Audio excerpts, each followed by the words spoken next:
Welcome. This video focuses on Typedef and Enum and gives some hints for understanding and dealing with them. So Typedef is just a way to assign a new name to an existing type. Despite its name, it actually doesn't define a new type. It just gives us another new name. So I could say Typedef int number. And basically that means anytime the compiler sees number, it's going to think, oh, that's really just an int. And then I could do something like number x gets set to 10, because number really just means int. Now, this is actually probably a horrible use for an Typedef. Every programmer knows what an int is, but if they see in the middle of your code number x gets set to 10, they're going to have no idea what a number is, unless they go hunt down your Typedef. So we don't want to use Typedefs just for giving different names for common data types. We use Typedefs for giving ugly constructs prettier names. So as we go on, we're going to start seeing things like standard vector of standard pair of integers iterator. That's a mouthful to type and to look at. So we're going to, down the road, use Typedef to say, okay, take this ugly construct and just call that a vector pair iterator. So that when I want to define my it, I don't have to type that full thing, or someone trying to understand my it doesn't have to read that. We can just write vector pair iterator, which does a nice job of saying what the heck this thing is. So this is one reason Typedefs are used. Other good reason is to provide platform independent code. On different types of processors, int can mean different things. Right? On a PC, an int is usually 32 bits. On an Arduino processor, an int probably means 16 bits. So the amount of storage we have in an int is going to differ from platform to platform.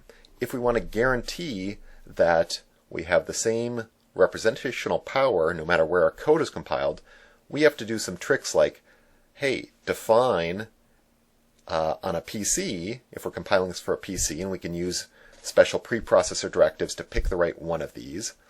Define int32 as another name for int. But if we compile this on an Arduino, define int32 as another name for long, which is 32 bits on that platform. So then in our code, we could use int32 and be sure that no matter where we're compiling this, we definitely have 32 bits worth of storage. All right, so that's Typedef. The next thing is Enum. And so Enum is designed to address this issue. Constants are good. Constants get us readable code. Setting today equal to Monday, which is a constant for 0, is more readable than setting today to be 0, and me trying to figure out what the heck that means in code.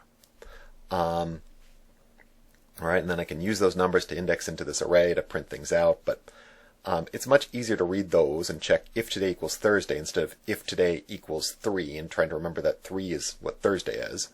So that's nice and good, but it doesn't necessarily go far enough to protect ourselves from doing silly things. Using this scheme, there's nothing to protect myself from setting some mystery day to be 123, which doesn't, which day of the week is that? That's none of the weekdays. Go try and print that out in the array, and something bad is going to happen. So an enum is basically a way of wrapping together a bunch of constants into one new data type. To say something conceptually like, hey, a weekday is either Monday, Tuesday, Wednesday, Thursday, or Friday. Those are the only 5 things it can be.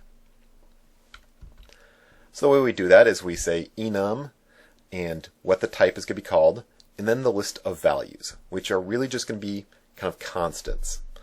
So enum class standing might be freshman, sophomore, junior, senior. Color might be red, blue, green, black, or orange. Those are the only possibilities. We can't do something like mixing red and blue. Got to pick one of those 5. Once we've created an enum, then we can start using it like any other data type. Standing is the name of a data type after I've created this enumeration. So I can say standing student year is freshman.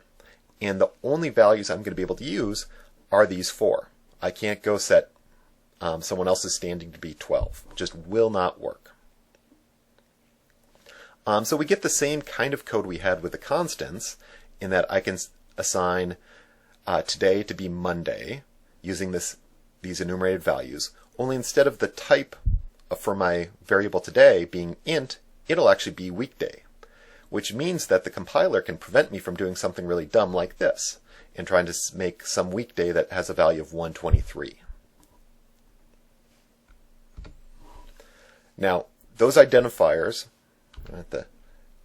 the possible options in the enumeration, have to be just normal constant names. So they can't be characters, they can't be strings, they can't start with numbers, they can't have spaces in them, right? They basically have to look like variable names. And they have to be unique. So I can't reuse John as both a math student option and a computer student option. They're basically, think of these as constants that are just stored in a big list.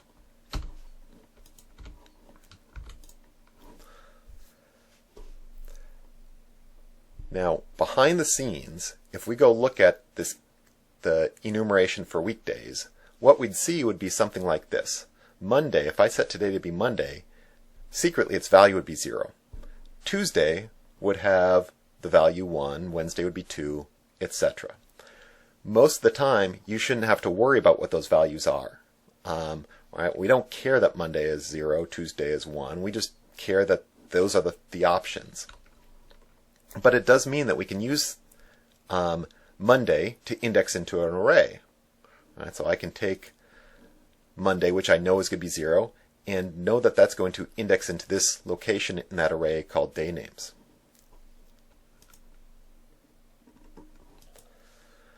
We can override the normal value, so if I wanted to, I could say Monday is 10. Tuesday, I'm not specifying, so it'll become 11. Oh, now Wednesday's going to be 30. And Thursday, I'm not specifying, so it'll be one more than the last one. And Friday will be one more than Thursday. This would be pretty goofy, but you can do it.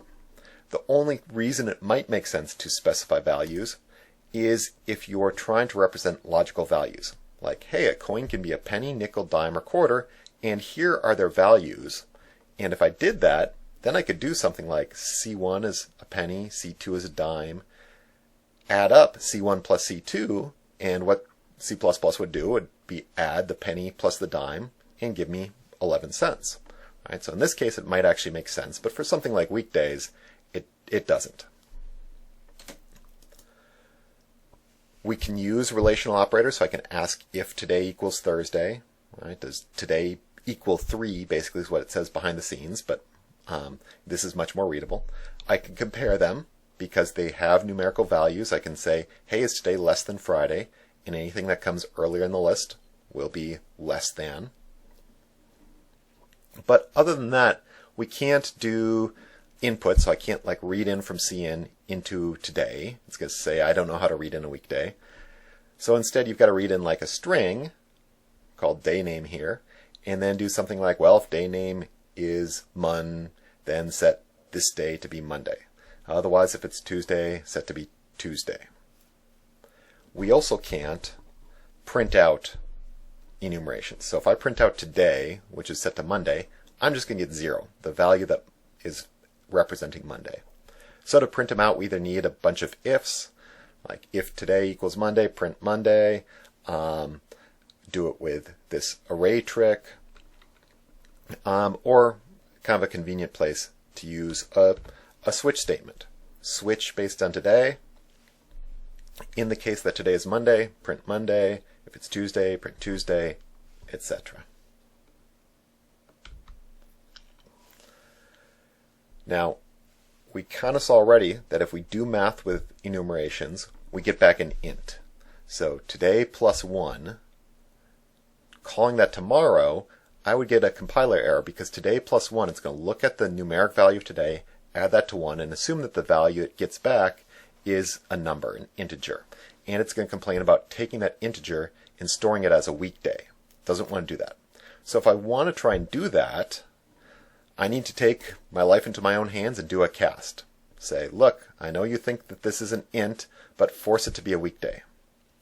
And if today was Friday, then tomorrow is going to be 5. which of course is a problem because there is no weekday with a value of 5. They're 0 through 4. So as soon as we start doing this math and casting, we're getting into dangerous territory where we might create an invalid value. And there's no way for the compiler to check that because this is going to happen while the program runs. So we'd have to do something like, well, okay, if the next business day is the one after today, if it's greater than Friday, then wrap back around to Monday. But we would have to do that part by hand. Finally, we can work with enum variables just like any other type of data.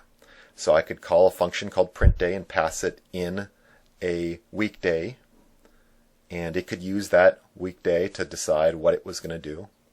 I could have a function called getDay that I give it a string, and it returns the appropriate weekday value, and so I call that function, and I store the result into this variable called meeting day that is a type weekday. So we can use these just like any other variable.